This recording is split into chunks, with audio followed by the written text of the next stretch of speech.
Continuar con específicamente todo el tratamiento aeróbico del lodo activado. ¿Cómo se origina?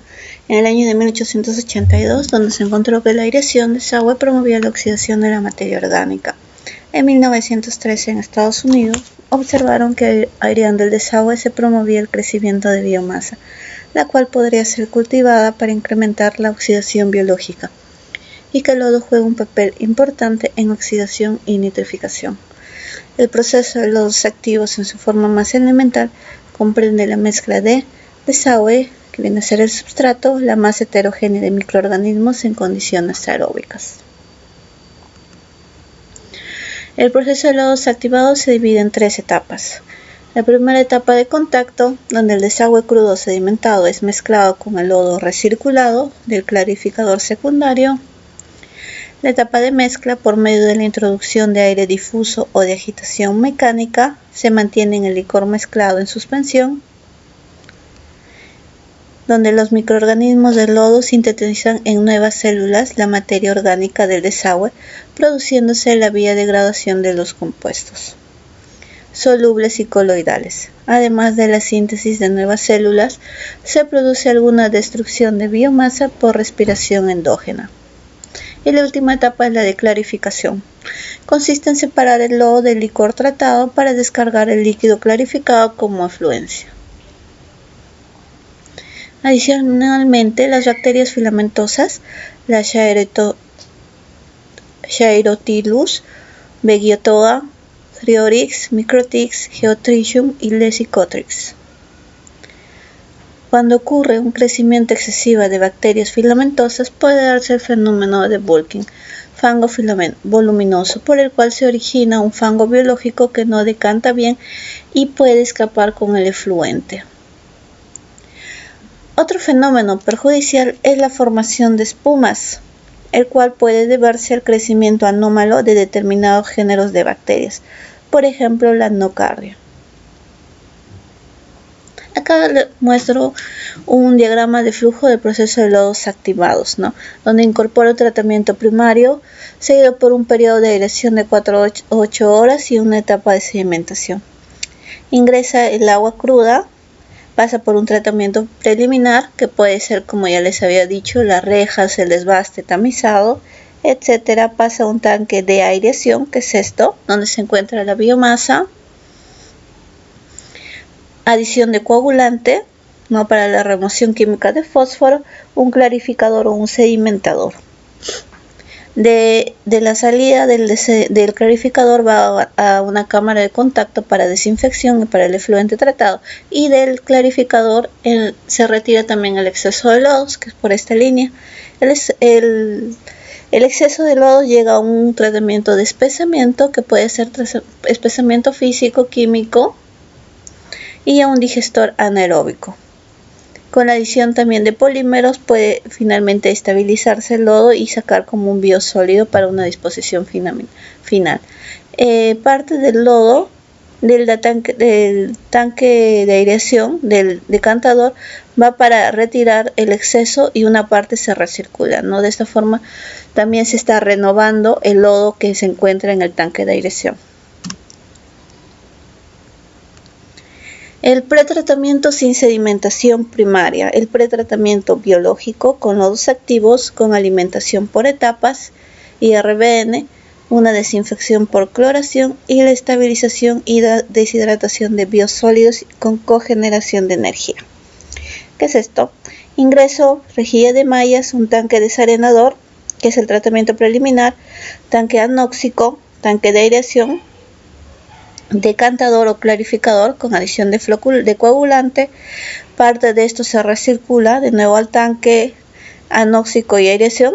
Parte de eso se va para exceso de lodos, del decantador, y el agua que ya es tratada sale para cloración y la decloración, y puede llegar a una fuente de agua, como está acá un río.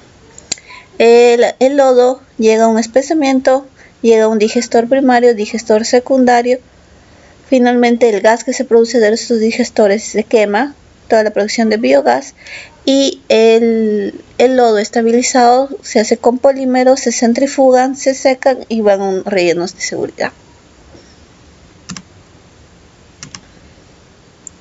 Hay diferentes tipos de plantas que son de lodos activos. Una planta convencional, sin ingreso de agua, cámara de aireación, clarificador, retorno, ¿no? Y efluente tratado. Una planta de lodos activos con mezcla completa.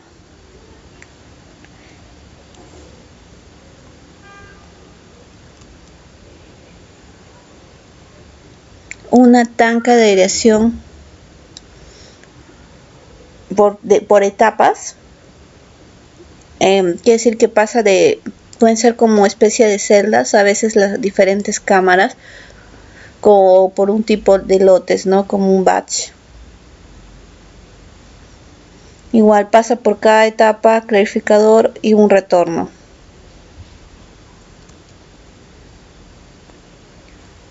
Y una cámara por contacto. Una cámara, la aireación, la cámara, clarificador, el retorno de lodos a otra cámara de lodos para aireación, y esto vuelve a retornar y el lodo activado de acá ya se retira, el exceso de lodos. Este es aireación extendida.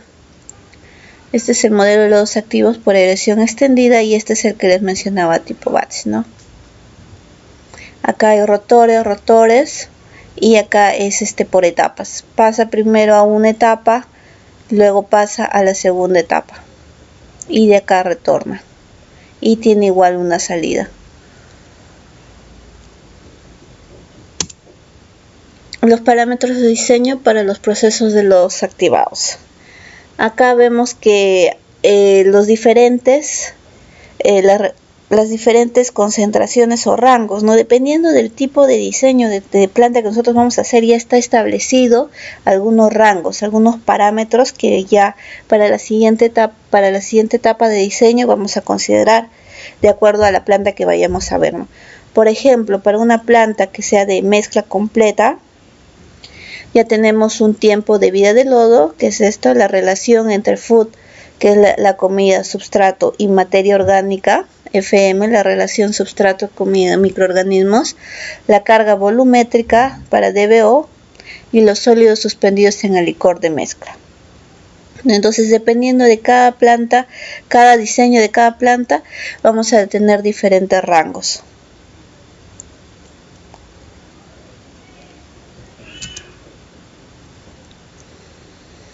Ahora, para el tipo de proceso de crecimiento suspendidos tenemos diferentes aplicaciones, ¿no? Para el tipo de lodos activos convencionales se puede aplicar a desperdicios domésticos de baja concentración con altos requerimientos de calidad de efluente.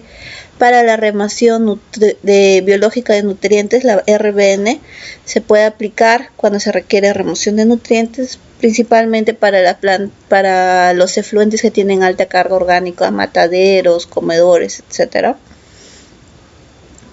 Para alimentación por etapas, la aplicación para una amplia variedad de desperdicios, estabilización por completo, para petar pequeñas y expansión de equipos existentes. La planta de aireación extendida es para petars pequeños donde es deseable la flexibilidad. La zanja de oxidación para petars pequeños a medianas con altos requerimientos de efluentes donde se disponga de áreas de terreno. La planta de oxígeno puro para petars pequeñas a medianas con fuente de oxígeno económica. Y el reactor secuencial de flujo intermitente, petars pequeñas con altos requerimientos de calidad del efluente.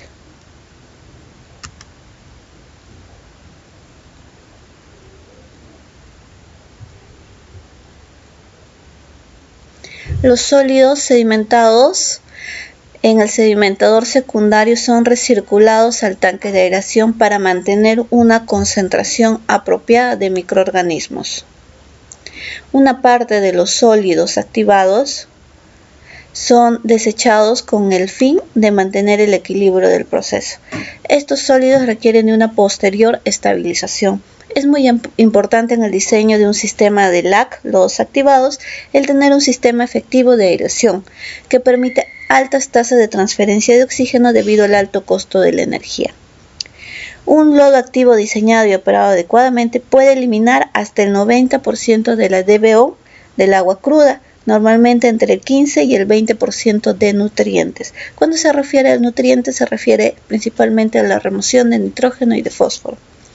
El manejo, estabilización, disposición final de los biosólidos normalmente tiene un costo equivalente del 30 a 40% del costo del tratamiento del desagüe.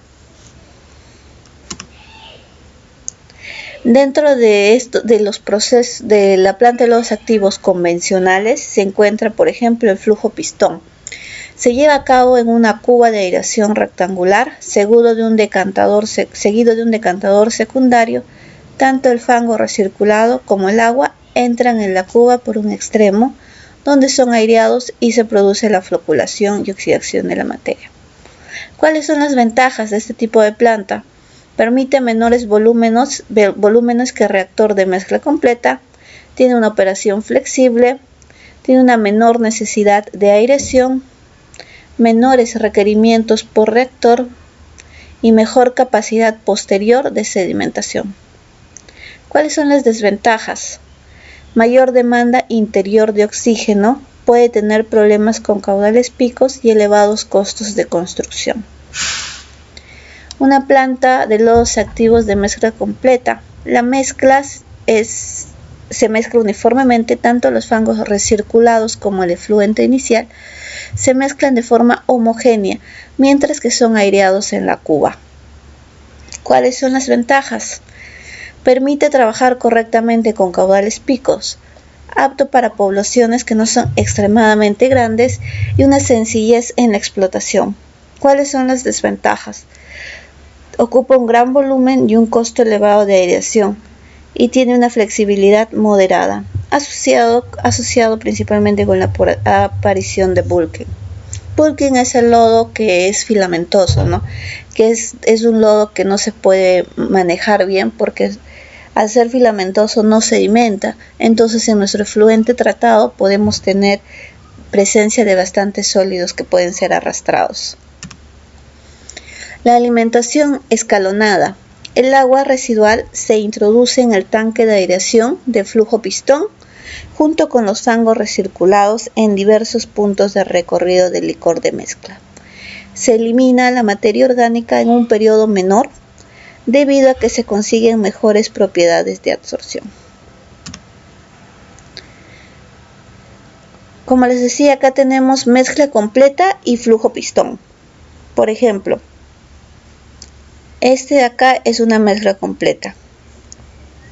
Mezcla completa. Tenemos un decantador primario, un tanque de aireación, un decantador secundario y del decantador secundario una recirculación de lodos, que es por la línea inferior, y un exceso de lodos. Y el flujo pistón ingresa el agua y va a diferentes bloques, ¿no? Donde los aireadores mecánicos, en función de las dimensiones del tanque de aireación, el número de unidades puede ser superior a 1. Tenemos en este caso de flujo pistón 4 etapas, ¿no? Donde por 2 etapas va a salir un efluente, y acá un efluente, y de los dos va a salir a 2 sedimentadores por separados y va a salir un efluente. Entonces este es tipo flujo pistón o tipo batch, como les había mencionado, y esta es una mezcla completa.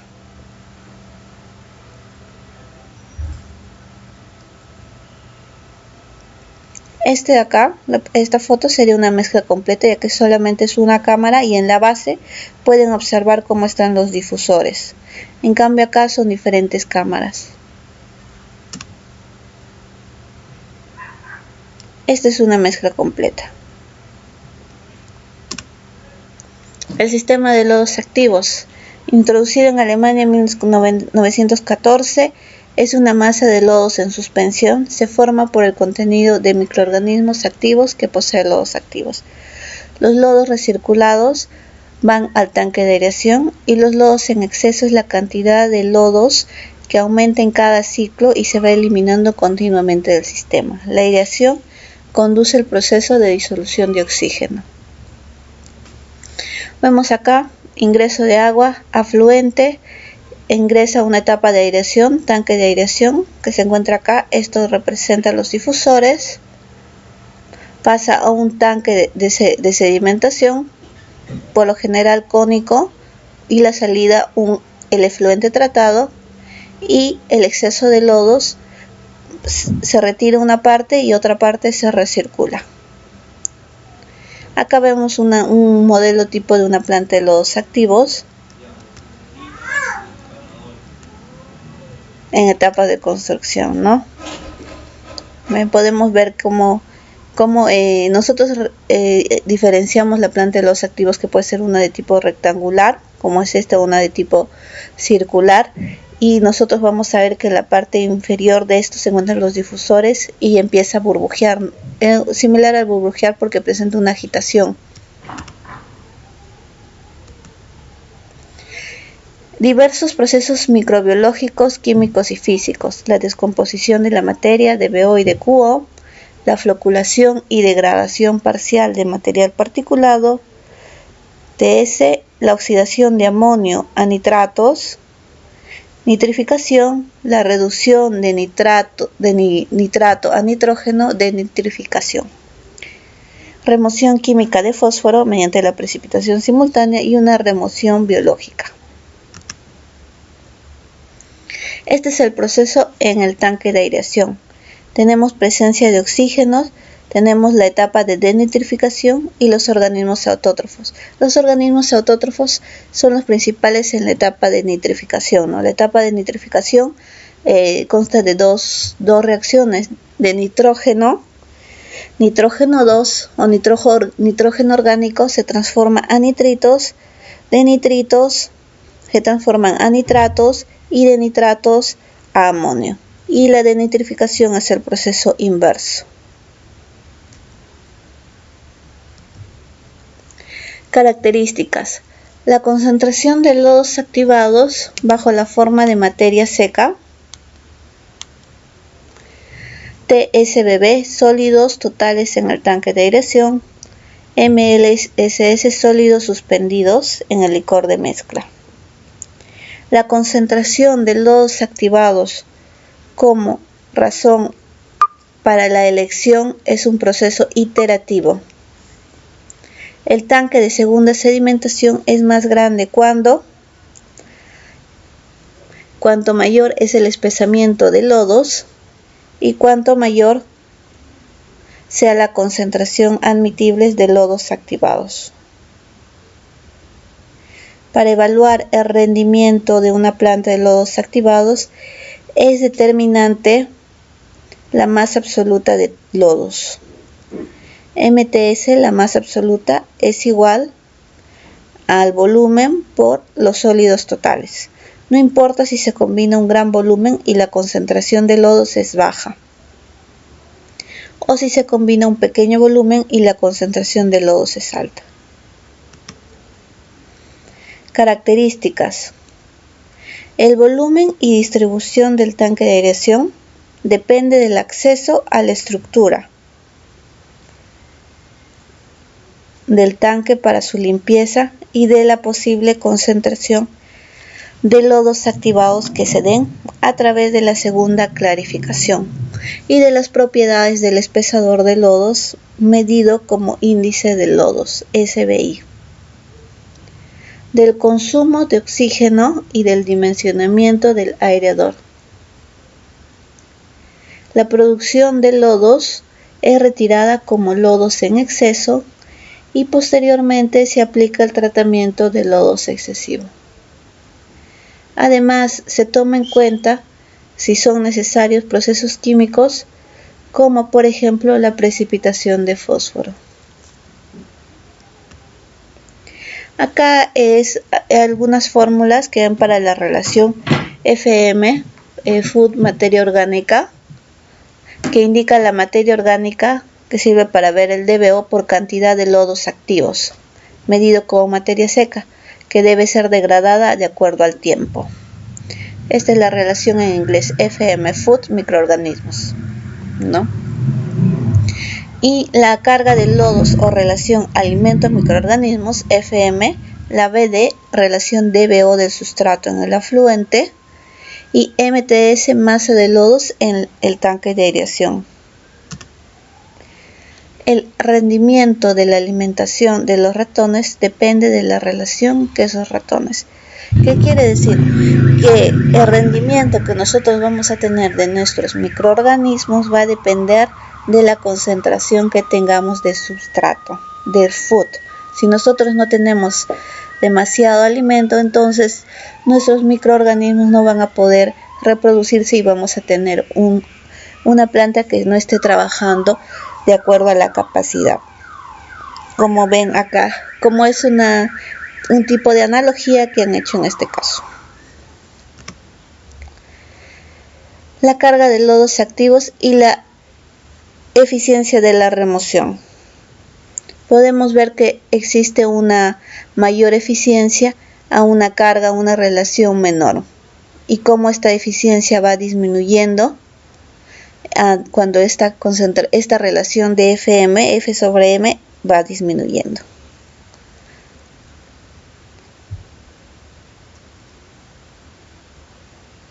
Y cómo también está en relación con la temperatura, ¿no?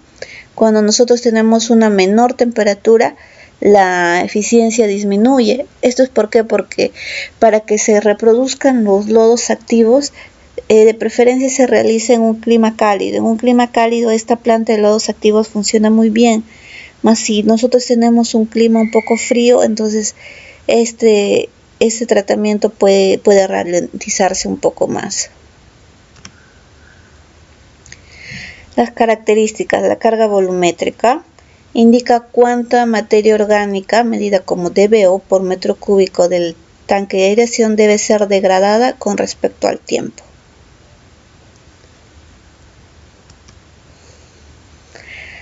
Acá, como pueden ver, es la concentración que les había dicho de DQO final, cómo se va dando en el proceso biológico. Y acá con el consumo de oxígeno y el proceso de separación. Al final, cuánto queda de DQO en el lodo, cuánto queda de DQO degradado y cuánto queda en el DQO efluente, ¿no? Del total de DQO, toda la parte que es degradable se va a ir transformando poco a poco. Se va una parte quedar en el lodo, otro se va a degradar, y lo mínimo que es no degradable es lo que va a quedar al final como DQO, que es esta. La parte que no se degrada es todo esto. Entonces esto no va a variar desde el inicio, y de acuerdo ya a la eficiencia de nuestra planta va a ir incrementándose esta pequeña fracción. Características. La producción de lodos sin exceso se encuentra en base a la carga orgánica suministrada, medida como DBO, que está en función de la producción de lodos en exceso, en función de la producción orgánica de la producción orgánica por la producción de lodos específicos en el afluente. Proceso de lodos activados, la edad de lodo, TTS, o en algunos le ponen teta, ¿no? Tiempo promedio de permanencia de las bacterias en el tanque de aireación. Es crítico para la capacidad de ciertos microorganismos que se desarrollan en la planta. El factor crítico es el tiempo de generación de las bacterias nitrificantes en las plantas de lodos activos. Las bacterias nitrificantes necesitan en la etapa de aireación del tanque de aireación por lo menos una edad de lodos de 8 a 10 días. La edad de lodos se aplica para todos los microorganismos que en el tanque de aireación o biocenosis mixta encuentren. Se puede decir que la etapa del proceso más sensible y más lenta determina el tamaño requerido del tanque de aireación. Principalmente este inicio de la edad de lodo de 8 días se demora bastante en el arranque de la planta, ¿no? Cuando recién se está haciendo el arranque de la planta y el funcionamiento es donde se demora un poco más que esta planta se active, que este lodo se active. Se toma de 8 a 10 días, esto puede incrementarse un poco más de acuerdo a las condiciones y a la calidad del efluente. Para apoyar un poco, ayudar a este proceso, tenemos algunos insumos químicos que ayudan a la formación de este lodo y que se vaya formando las bacterias nitrificantes, ¿no? Que por lo general son bacterias, inicia el proceso con bacterias autótrofas. Las características, la edad del lodo, que es TTS, ¿no?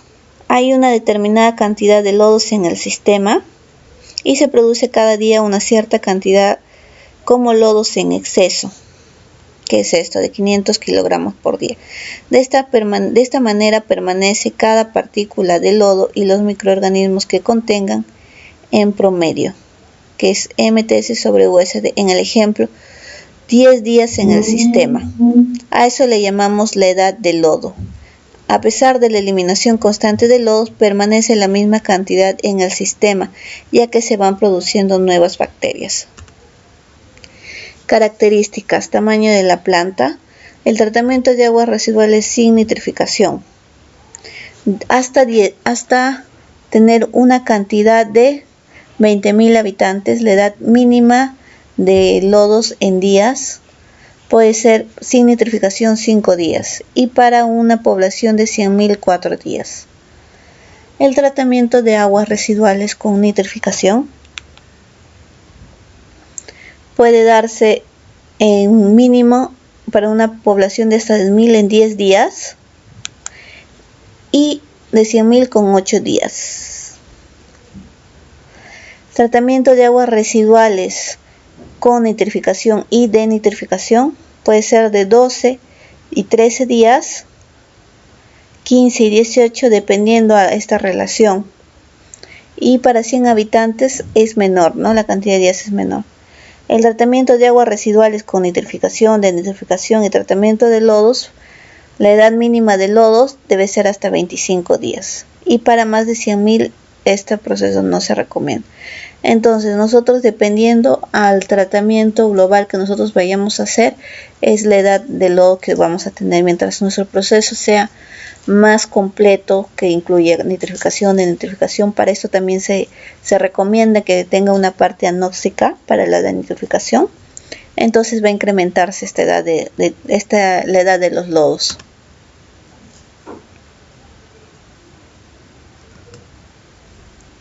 Proceso de lodos activados. Características.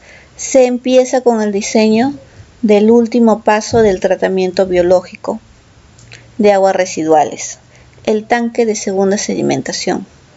La interpretación del tanque de segunda sedimentación es decisiva para alcanzar la concentración deseada de lodos activados. Los objetivos de remoción son necesarios para la elección de la edad de lodos, TTS, y por lo tanto definen la posible relación FM o carga de lodos. Entonces acá tenemos un pequeño diagrama de flujo de la evaluación básica de la carga de los casos de carga, las directrices, planificación, ubicación del terreno. El proceso de selección requiere de la edad de lodos asociado a los lodos, el diseño de un tanque de segunda sedimentación, el diseño de un tanque de aireación, la optimización del tanque y el concentrado al final, ¿no? La variación del tiempo para tener al final un diseño.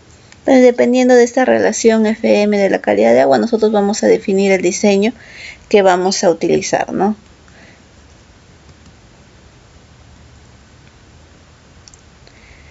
Características. Acá tenemos algunas fórmulas entre la edad del lodo y la relación de FM, la carga de lodos que existe, ¿no? Cuanto mayor sea la relación FM, menor será la edad del lodo.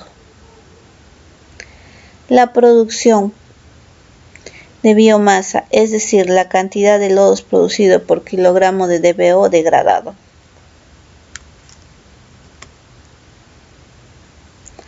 Acá tienen la relación, la eficiencia. La eficiencia de la planta de lodos activos principalmente se ve por cómo va degradando el DBO. Entonces, eso es nuestro parámetro de control, la remoción de DBO. Tenemos una relación de FM que va incrementándose. Mientras va incrementándose, la remoción va disminuyendo. Y mientras la relación de FM va incrementándose, la edad de los lodos va disminuyendo. Entonces, mientras el lodo sea más joven, digamos, entonces la remoción va a ser inadecuada, no va a ser la efectiva.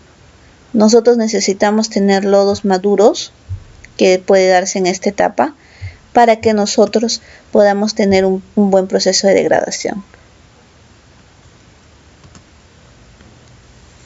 Proceso de lodos activos. Las características de remoción.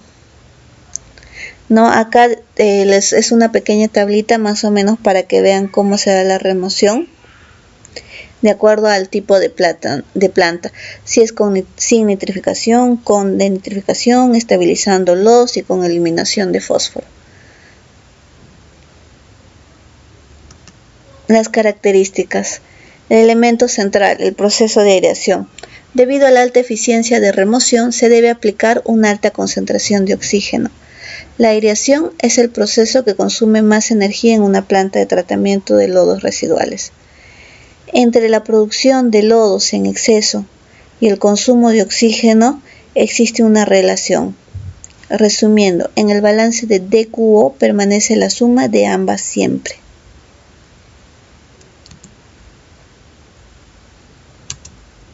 Características. Cuanto menor es la producción de lodos en exceso, más alto es el consumo de oxígeno. Dependiendo de las condiciones de funcionamiento, puede cambiar el equilibrio entre el metabolismo energético, igual al consumo de oxígeno, y el intercambio de materia, que es igual a la producción de lodos.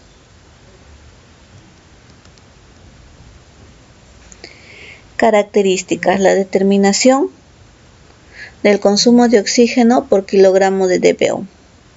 Acá, como les decía, la edad del lodo. Mientras la edad del lodo se está incrementando, la relación de OBC sobre B también va incrementándose.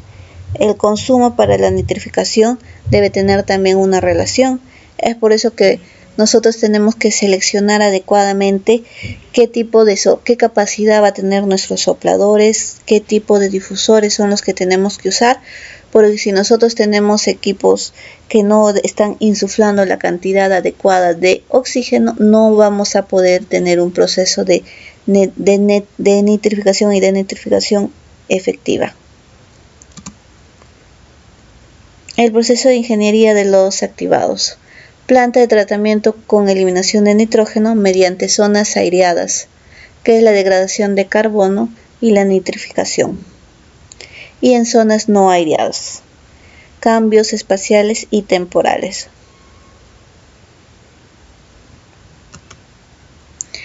El proceso de ingeniería de los lodos activos. De nitrificación previa, una nitrificación, no una recirculación.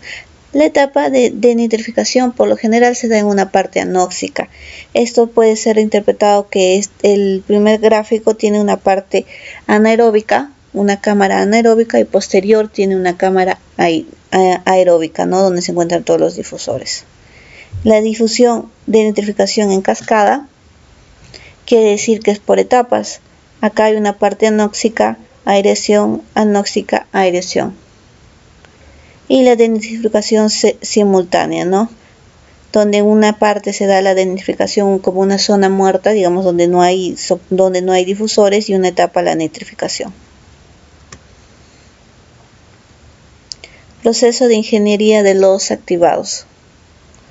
La denitrificación alternada, como pueden ver acá, en dos lotes, tipo lotes, y la nitrificación.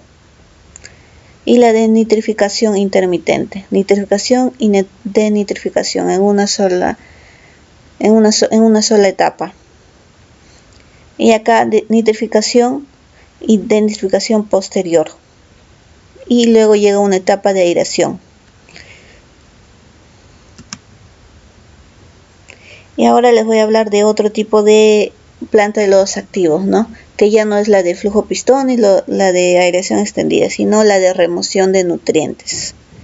El nitrógeno y el fósforo son los principales nutrientes de importancia en los efluentes de las aguas residuales tratadas. Los efluentes que contienen nitrógeno y fósforo pueden acelerar la eutrofización de los cuerpos receptores, ríos, lagos y estimular el crecimiento de algas y plantas acuáticas. El nitrógeno amoniacal ejerce una significativa demanda de oxígeno en los ríos receptores y en concentraciones significativas puede ser tóxica a la vida acuática. La remoción biológica del nitrógeno es un proceso que se da en dos etapas, como les había mencionado. La primera etapa es la de nitrificación, en la cual se satisface la demanda de oxígeno nitrogenada, convirtiendo el nitrógeno amoniacal en nitrato. Este es un proceso que se realiza bajo condiciones completamente aeróbicas. La segunda etapa de nitrificación convierte el nitrato en nitrógeno en gas bajo condiciones anóxicas.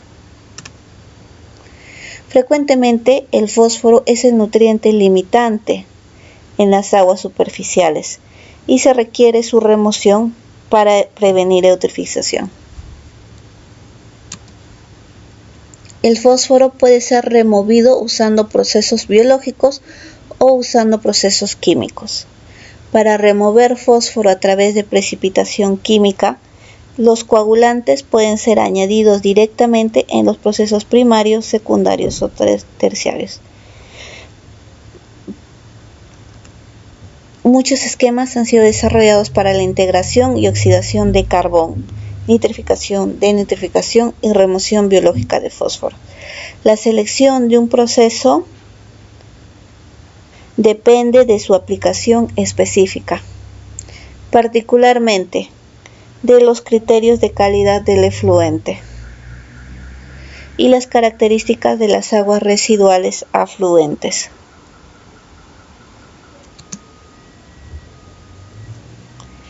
En los últimos años se han desarrollado varios procesos de tratamiento biológico para la eliminación conjunta del fósforo y nitrógeno. Estos procesos resultan atractivos, pues con ellos se reduce notablemente el uso de procesos químicos. Muchos de los procesos están patentados y siguen esquemas de funcionamiento basado en el proceso de lodos activos, consiguiendo la eliminación en nitrógeno mediante la combinación de zonas o compartimientos anaerobios, anóxicos y aerobios.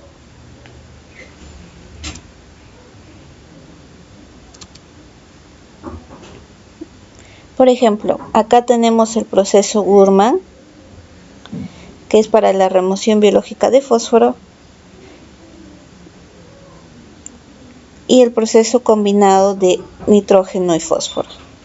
Proceso Sudgar-Eyten, proceso Van der Waal de 4 etapas y otros.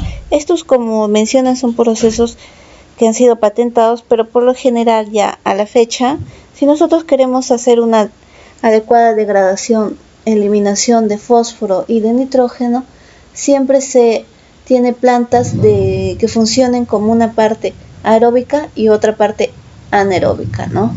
Ya están trabajando en conjunto ambos.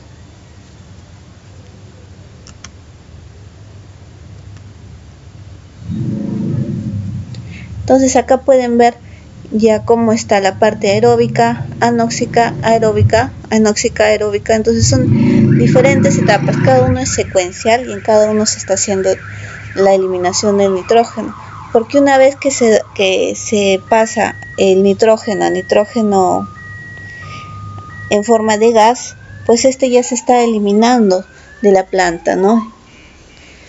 Pasa de nitrógeno amoniacal a nitritos, a nitratos. De esa forma todavía permanece en el agua, pero cuando se produce la denitrificación de nitratos a nitritos y a nitrógeno en forma de gas, este sí ya se elimina por completo.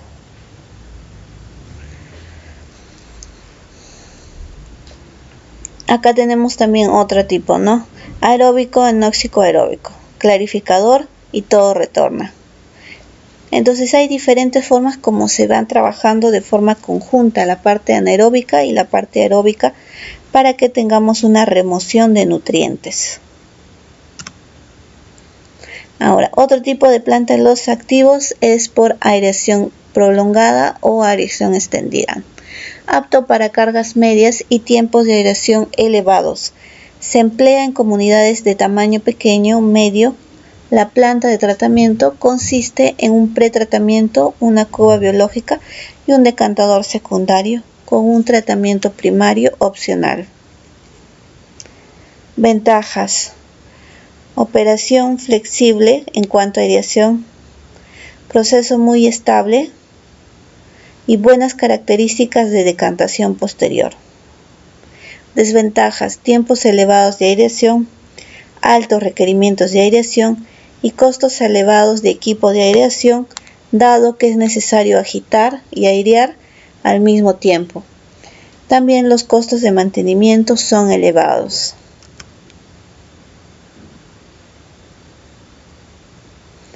Acá pueden ver el modelo de una zanja de oxidación.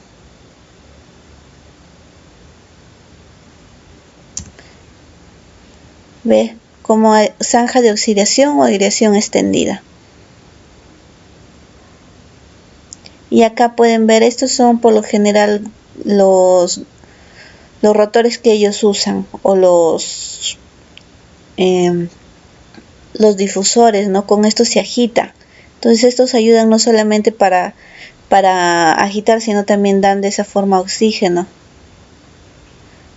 Hay una parte de acá aeróbica, una parte que se vuelve anóxica y vuelve una parte aeróbica.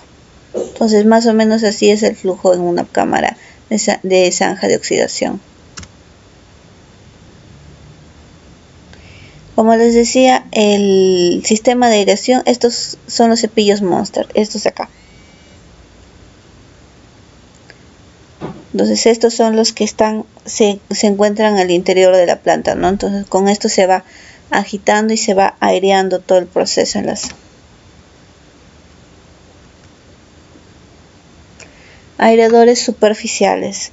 El sistema de aireación,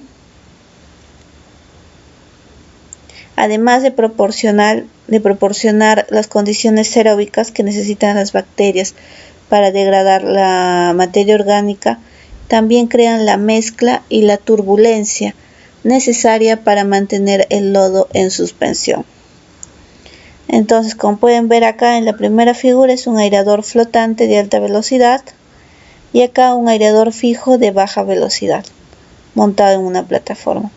Por lo general esto ya no es muy recomendado, ya que la aireación no es homogénea toda la planta, ¿no? Por lo general se concentra más en la zona cercana a los aireadores y en la parte más alejada se forma una parte anóxica.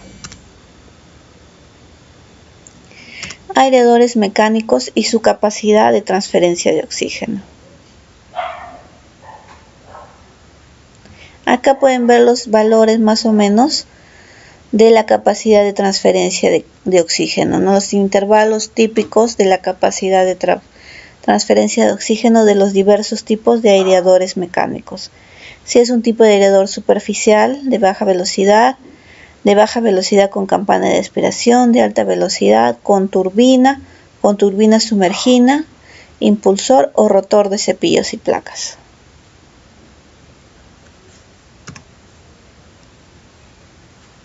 Corrección por altitud. Es una fórmula, les estoy dejando la fórmula para ya el diseño. Para todo lo que es diseño se tiene unas especies de plantillas donde ya se va a estar colocando ya todos los valores de acuerdo a los análisis de la calidad de agua que hagamos para poder hacer el diseño de las plantas. Área de influencia de los aireadores superficiales. Probablemente una mejor manera de distribuir las unidades de aireación mecánica sea utilizando lo que podríamos decir fórmulas de alcance o influencia de estos equipos. Así podemos presentar las siguientes formulaciones cuyos coeficientes dependen de cada equipo, a efectos de racionalizar un diseño dado. 1. Diámetro estimado de la zona de mantenimiento de mezcla completa, más o menos un 10%. Un diámetro estimado de la zona de dispersión de oxígeno adecuado y una profundidad de agua asociada en función de la potencia de la unidad. Si bien, en definitiva, estos valores dependen de cada fabricante y modelo, típicamente el diámetro de la zona de dispersión uniforme de oxígeno es, digamos, aproximadamente 3 veces el diámetro de la zona de mantenimiento de condiciones de mezcla completa.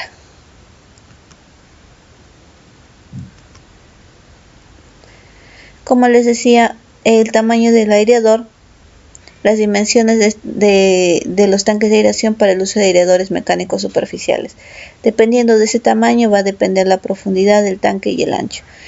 Pueden ver acá que son rangos. En casi todo el diseño de las plantas se utilizan rangos donde nosotros vamos a poder trabajar. No es un dato exacto, ¿no? Sino en base a nuestros valores y al área que nosotros tengamos vamos a definir qué equipos vamos a seleccionar. Viendo el tema de los difusores, acá tenemos 3 tipos de difusores. Pueden ver de un difusor tipo burbuja, un difusor de cerámica de burbuja fina y un difusor tubular de burbuja fina.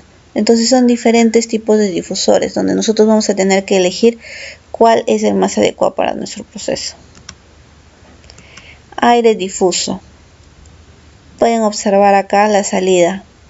Cómo está saliendo el aire por todos los difusores, ¿no? Acá se encuentra la cámara de aireación y en el interior, en la parte baja, se encuentran los difusores. Puede ser esto ubicado a todo lo largo, tubular, ubicado a todo lo largo de la cámara de aireación o de diferentes materiales. Este es el tipo de difusor tipo domo. Este es un modelo que se utiliza bastante en la actualidad. Es económico y el mantenimiento es fácil, bueno, relativamente fácil. Se tendría que estar haciendo las pruebas en las diferentes líneas de aire para ver si hay alguno que está obstruido y se pueda retirar. Tasa de transferencia de oxígeno en difusores. Acá también, dependiendo del material que tengan, del tipo de difusor, va a haber diferentes rangos de aire, ¿no?, que va a distribuir.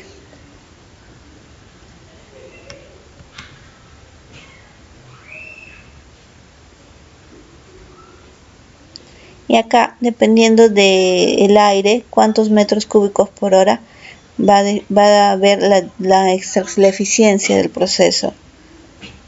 Nosotros en campo, ya para determinar en forma práctica si nuestro proceso tiene la cantidad de aire suficiente, podemos hacer la determinación de la medida de oxígeno disuelto en las cámaras. Nosotros de esa forma vemos cuánto es el oxígeno que tienen las cámaras de aireación. Entonces, los activados, habíamos dicho que convencionalmente puede ser burbuja gruesa, burbuja fina, con una relación de food microorganismos mayor a 0,3 y una relación de oxígeno de carga que es de 30 a 55 y de 24 a 36 en burbuja fina. Para aireación extendida y nitrificación, una relación de food elemento menor y una relación de oxígeno que es superior. Igual, para diferentes tipos de lodos activados, para una convencional, aireación extendida, para una convencional con un tiempo de vida de lodo de 5 a 10 días, una aireación extendida con un tiempo de lodo de 18 horas, con un tipo empírico, con una concentración residual de OD y una carga media y una carga punta de 2 miligramos de OD por litro, que es lo que le decía la medición de oxígeno. y empírico, oxígeno necesario para satisfacer la mayor de las demandas de oxígeno punta diaria o satisfacer el doble de la demanda de oxígeno media.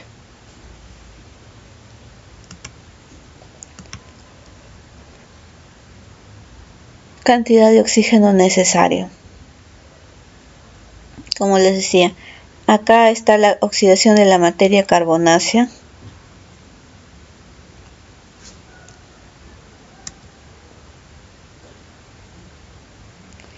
Este es el periodo de retención celular, el proceso de nitrificación en función del periodo celular, la oxidación de 1 kilogramo de nitrógeno amoniacal a nitratos.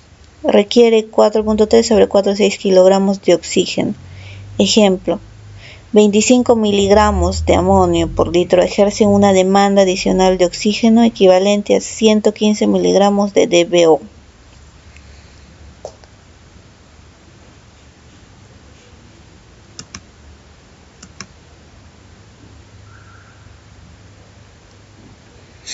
Es un cuadro comparativo entre la diferencia de un difusor de burbuja fina y un difusor de burbuja gruesa, donde el grado de saturación de oxígeno en agua para diferentes sumergencias. Hay unas reglas fundamentales. El valor típico de la relación AOR sobre SOR para difusores de burbuja gruesa en el sistema debe ser de 0.5. El valor típico de la relación AOR sobre SOR para difusores de burbuja fina en el sistema de aireación es 0.33. El valor típico de la eficiencia en la transferencia de oxígeno, OT, para difusores de burbuja gruesa es 0.75% por pie de sumergencia del difusor.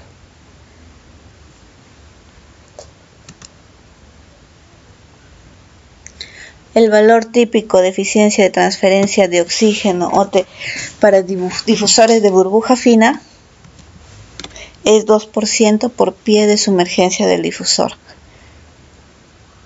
Un pie cúbico por minuto PCM de aire pesa 0.75 libras por pie cúbico y contiene 23% de oxígeno en peso. Por tanto, una PCM de aire contiene 0.017 libras de oxígeno.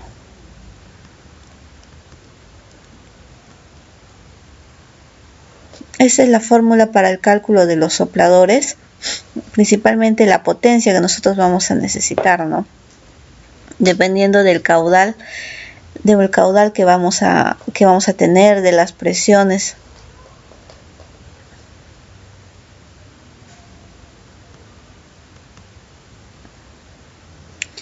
La selección de los sopladores, ¿no? El tipo de soplador usualmente usado casi siempre para el tratamiento de las plantas es de largo o media escala, y el control de ruido y el ruido ambiental es estricto en Japón. El soplador rotatorio es usado para dar aire en un rango de 40 metros cúbicos por minuto o menos, y un blower soplador es usado para 40 metros cúbicos por minuto o menos. Estos son diseñados para la investigación o construcción. Son costosas, el mantenimiento y operación son costosas, el costo de reparación y los requerimientos ambientales, porque el soplador turbo es caro, y la relación entre la capacidad de soplador y el tipo la relación de esta capacidad del soplador y el tipo de soplador se muestra en esta figura, ¿no? Un soplador rotatorio, que da la capacidad de insuflar aire, digamos, la capacidad de blower para un rotatorio, la capacidad para un soplador turbo, que es mayor, y para un turbo blower es mayor. Entonces, dependiendo de eso, nosotros vamos a tener que seleccionar a qué capacidad necesitamos, ¿no? Cuánto es el ratio, el rango que vamos a necesitar tratar para seleccionar el soplador.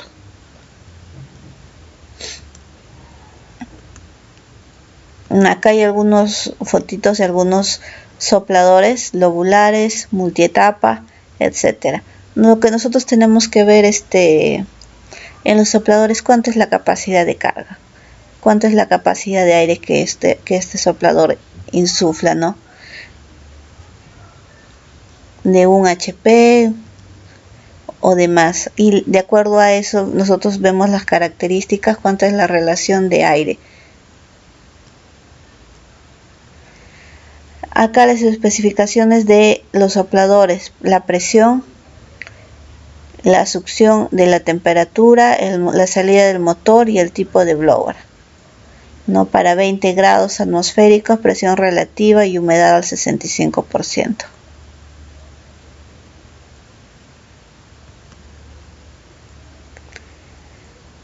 Bueno, acá también es un cálculo, un ejemplo de un cálculo de acuerdo al flujo de aire necesario,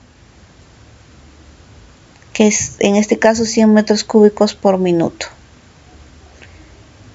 Esta concentración de acá de aire nosotros la vamos a determinar en base al caudal que vamos a hacer, al volumen que nosotros vamos a tratar. Nosotros vamos a determinar cuánto es el oxígeno que nosotros requerimos y también de la DBO inicial.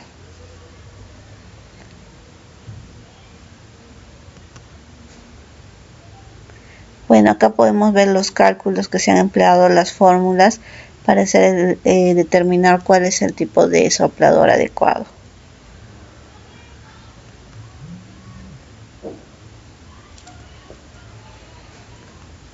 Acá podemos ver cómo están ramificados, como les decía, todos los difusores.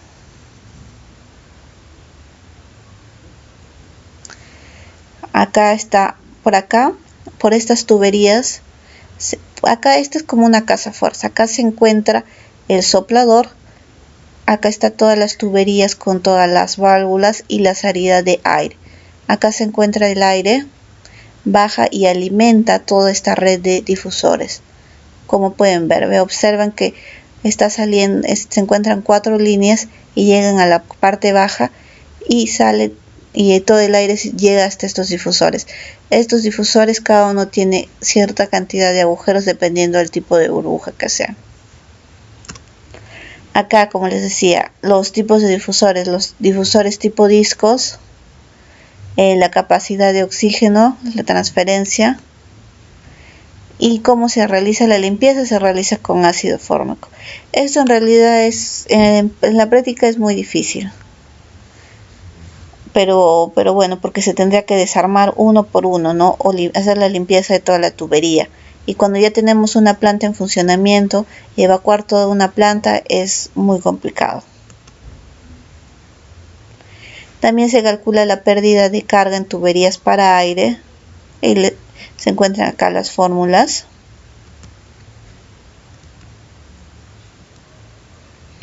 El cálculo de la pérdida de carga en conducciones. Ahora voy pasando ya, saliendo de todo lo que son los activos. Ahora les voy a explicar los reactores biológicos secuenciales, los SBR. Son reactores discontinuos en los que el agua residual se mezcla con un lodo biológico en un medio aireado. Los procesos unitarios que intervienen son idénticos a los de un proceso convencional de fangos activados. En ambos sistemas interviene la aireación y la sedimentación. No obstante, existe entre ambos una importante diferencia. En las plantas convencionales, los procesos se llevan a cabo simultáneamente en tanques separados, mientras que en los SBR los procesos tienen lugar secuencialmente en el mismo tanque.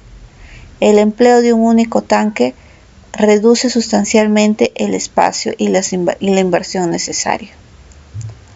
Los filtros verdes se basan en la propiedad que tiene el suelo de depurar física y biológicamente las aguas que le son aplicadas en forma de riego. Los procesos principales que desarrollan en el suelo son filtrado físico, biológico, absorción y precipitación, intercambio iónico y asimilación de nutrientes y oligoelementos.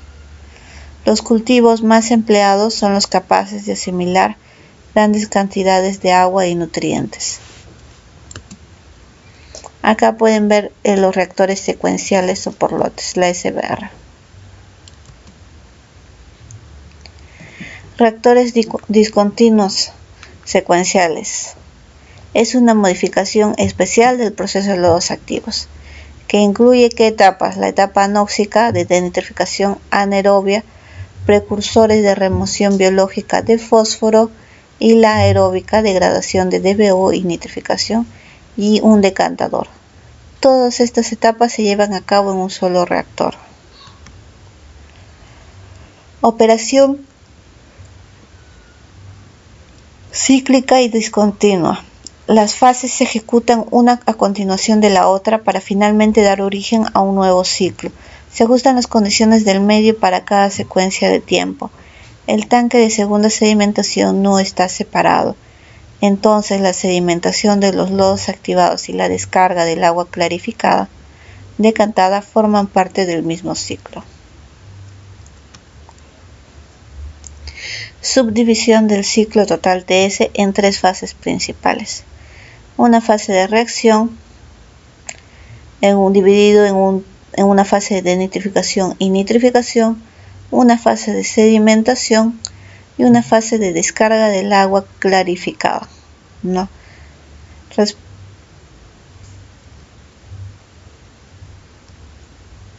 Ciclo típico de un SBR.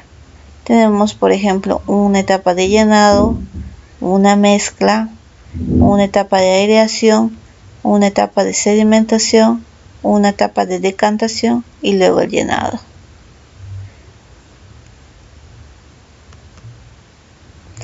Procesos de ingeniería. Un sistema SBR requiere un depósito de alimentación afluente para así programar los tiempos de llenado. Es necesario que el depósito de alimentación corresponda a un solo reactor. Se produce un alto consumo de oxígeno inmediatamente después de la fase no aireada. Esto debe ser considerado dentro del cálculo para la instalación del sistema de aireación.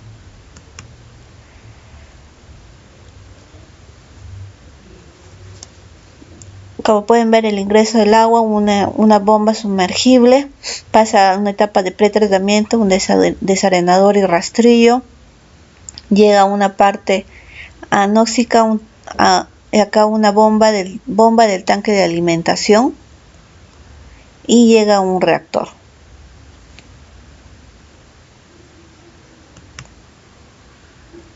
Condiciones previas: uso de un controlador lógico. Deben ser regulados, por ejemplo, el nivel de agua durante las diferentes fases, el bombeo del afluente, los sistemas de circulación, recirculación y aireación, los controladores de duración de cada fase, el control de la remoción de lodos en exceso, si se diera el caso el ajuste de la duración de los ciclos al presentarse variaciones en el volumen del afluente. Acá se encuentra el almacenamiento de lodos, un reactor SBR y un almacenamiento de afluentes.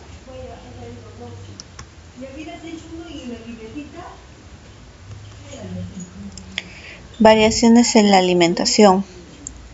Una alimentación sin mezcla, alta concentración de sustrato y actividad biológica en la zona de ingreso de las aguas residuales. En el ingreso, en la zona del fondo del tanque, debe encontrarse la entrada de las aguas residuales, donde se intensifica la sedimentación de lodos. El modo de operación es similar a la de un selector. El desarrollo de las bacterias que forman flóculos debido a las altas concentraciones de sustrato es compatible con la interrupción del crecimiento de organismos filamentosos.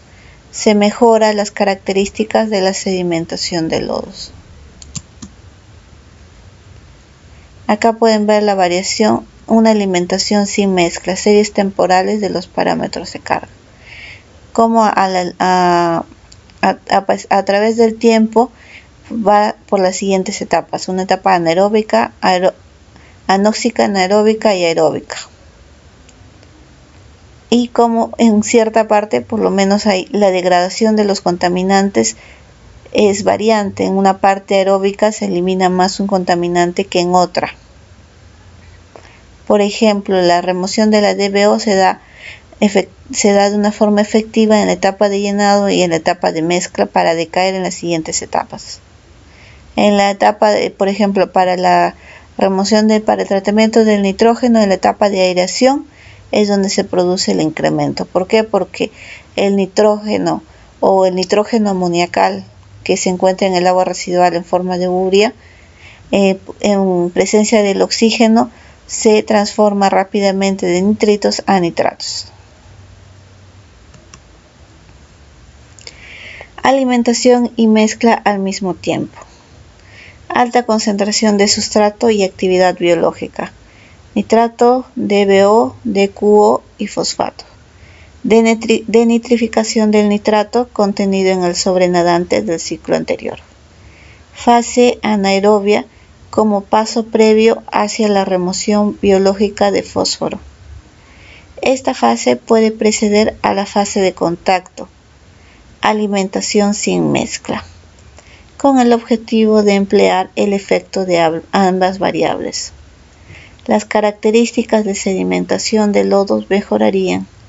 Los restos de nitratos se denitrifican y el fosfato se redisuelve. Alimentación con aireación al mismo tiempo. El ingreso del agua residual al SBR ocurre con aireación y mezcla al mismo tiempo, alta concentración de sustrato y actividad biológica. Solo es conveniente cuando no se requiere denitrificación ni remoción biológica de fósforo.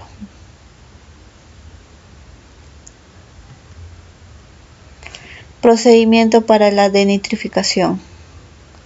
La alimentación continua durante la fase de reacción sin almacenamiento inicial. Mediante esta operación se alternan las fases operativas no aireadas, una fase de denitrificación y la fase aireada. Una denitrificación intermitente. No como pueden ver acá, una etapa de aireación que está acá, su aireador es otra parte anóxica. Denitrificación, nitrificación, denitrificación, nitrificación, denitrificación. Entonces todo esto está alternado. Alimentación intermitente en varias cargas. Distribución del volumen total de alimentación en varios volúmenes parciales. Idealmente, el primer volumen de alimentación será el más grande y el último volumen de alimentación será el menor. Fase de denitrificación con cada volumen de alimentación. Alcanzar la concentración de nitrato deseada depende del intercambio de volúmenes y de la última alimentación. Para la función FA y 3 partes de reactor de igual tamaño, se tiene un rendimiento de denitrificación de un 86%. Entonces, igual acá tenemos en formas alternadas, como pueden ver.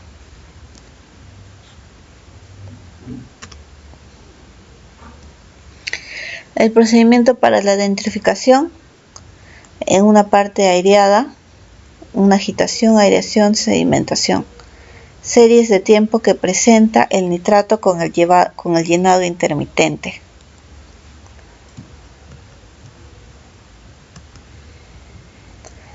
Acá pueden ver como se dice el decantador, ¿no? Acá es la salida de los excesos de lodos.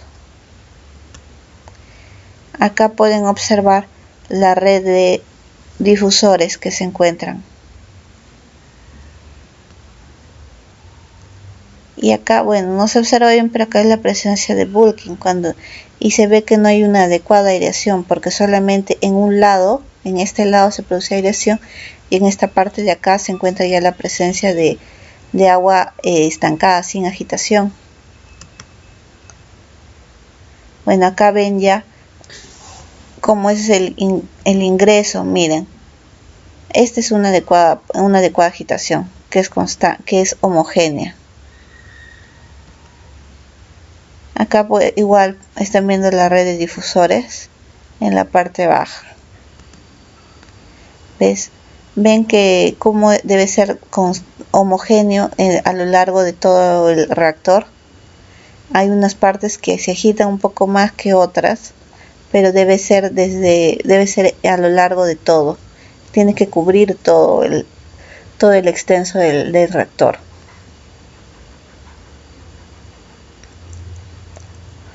Acá, como pueden ver, son dos reactores. Acá los aireadores y un agitador. Un preespesador, la instalación de los sopladores,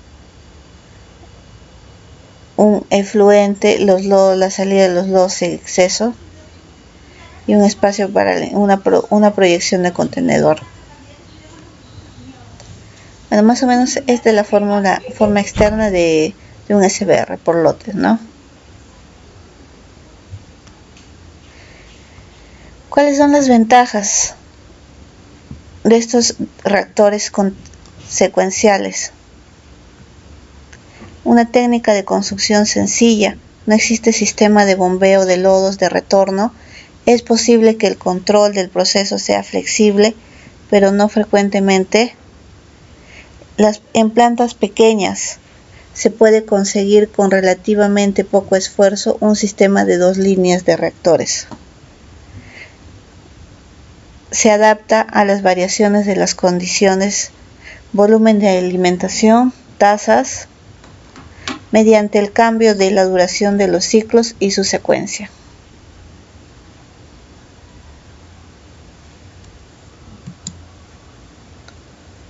Algunas ventajas: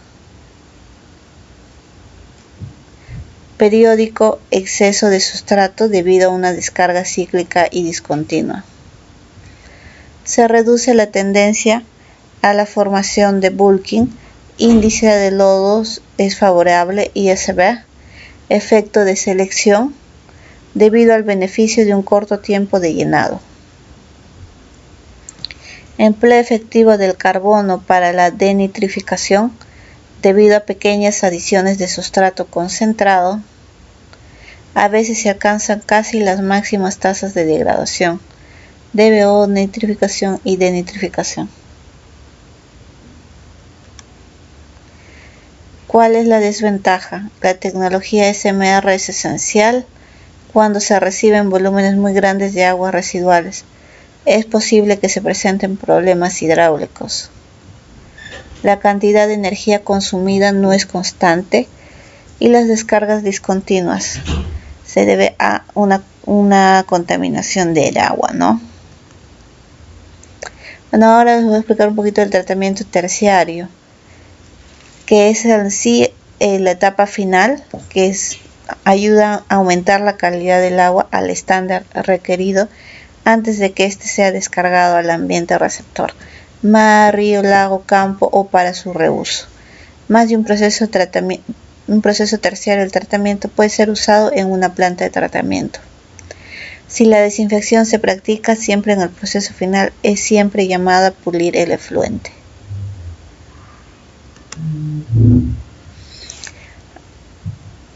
Una parte de este pulimiento que se puede hacer o tratamiento final es una etapa de filtración. Se utiliza filtros de arena para retener la parte de los residuos de la materia suspendida. Puede usar carbón activo sobrante de la filtración que retiene las toxinas residuales. También puede ser el lagunaje, que es el tratamiento de lagunas que proporciona sedimentación y mejora biológica adicional por almacenaje en charcos o lagunas artificiales. Se trata de una imitación de los procesos de autodepuración que un río o un lago somete las aguas residuales de forma natural. Estas lagunas son altamente aerobias y se da a menudo la colonización por macrofitos nativos, especialmente cañas. Los invertebrados de alimentación del filtro pequeño totales como Daphnia y especies de rotífera ayudan eficazmente al tratamiento reteniendo partículas finas. El sistema de lagunaje es barato y fácil de mantener, pero presenta los inconvenientes de necesitar una gran cantidad de agua y de ser poco capaz para depurar las aguas de grandes núcleos. Por ejemplo, acá tienen una imagen de un ingreso de agua cruda, un pretratamiento, una laguna anaeróbica, una laguna facultativa y una laguna en maduración. Laguna de facultativa se llama porque tiene una parte aeróbica y una parte anaeróbica.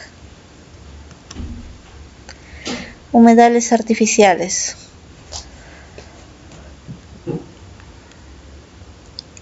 Los humedales artificiales incluyen camas de caña o una serie de métodos similares que proporcionan un alto grado de mejora biológica aerobia y pueden utilizarse a menudo en lugar del tratamiento secundario para las poblaciones pequeñas, también para la fitorremediación.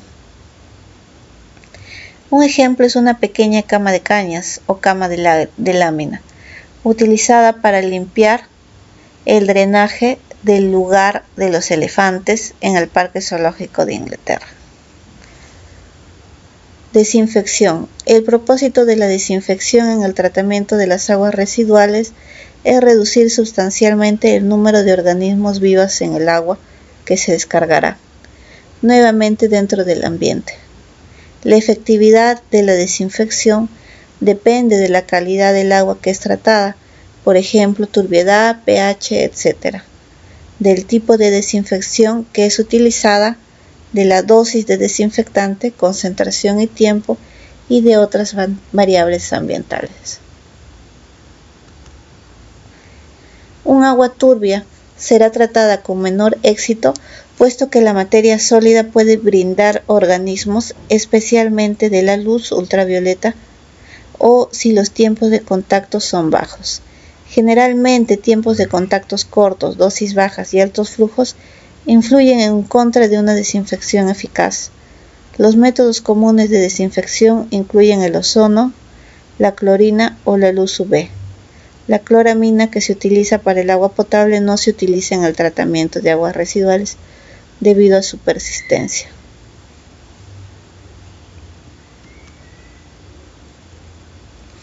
Desinfección con cloro. Sigue siendo la forma más común de desinfección de las aguas residuales en Norteamérica debido a su bajo historial de costo y de largo plazo de eficiencia. Una desventaja es que la desinfección con cloro del material orgánico residual puede generar compuestos orgánicamente clorados que pueden ser carcinógenos o dañinos al ambiente. La clorina o las cloraminas residuales pueden también ser capaces de tratar el material con cloro orgánico en el ambiente acuático natural. Además, porque la clorina residual es tóxica para especies acuáticas, el efluente tratado debe ser químicamente desclorinado, agregándole complejidad y costo al tratamiento. El ozono se genera al pasar el oxígeno por un potencial de alto voltaje, lo que añade un tercer átomo de hidrógeno y forma O3. El ozono es muy inestable y reactivo y oxida la mayoría del material orgánico con que entra en contacto, de tal manera que destruye muchos microorganismos causantes de enfermedades. El ozono se considera más seguro que la clorina, porque mientras que la clorina tiene que ser almacenada en el sitio altamente venenoso en caso de un lanzamiento accidental, el ozono es colocado según lo necesitado. La ozonización también produce menos subproductos que la desinfección con cloro. Una desventaja de la desinfección del ozono es el alto costo del equipo de la generación del ozono y que la cualificación de los operadores debe ser elevada. La luz ultravioleta se está convirtiendo en el medio más común de la desinfección en el Reino Unido, debido a las preocupaciones por los impactos de la clorina en el tratamiento de aguas residuales y en la clorinación orgánica en aguas receptores. La radiación UV se utiliza para dañar la estructura genética de las bacterias, virus y otros patógenos, haciéndolos capaces de reproducción. desventajas dominantes de la desinfección UV son la necesidad del mantenimiento y de reemplazo frecuentes de la lámpara y la necesidad de un efluente altamente tratado para asegurarse de que los microorganismos objetivos no estén blindados de la radiación UV. Es decir, cualquier sólido presente en el efluente tratado puede proteger microorganismos contra la luz. Bueno, entonces ahora hemos terminado de tratar todo lo que es el tratamiento primario, el tratamiento secundario y terciario, ¿no? Que es un tratamiento biológico, y el tratamiento final o el pulimiento del agua usando cloro, UV, desinfección, etc. Con eso estaríamos terminando la tercera parte, o bueno, continuaría ya la parte del agua industrial, pero ahora terminamos todo lo que es agua residual doméstica.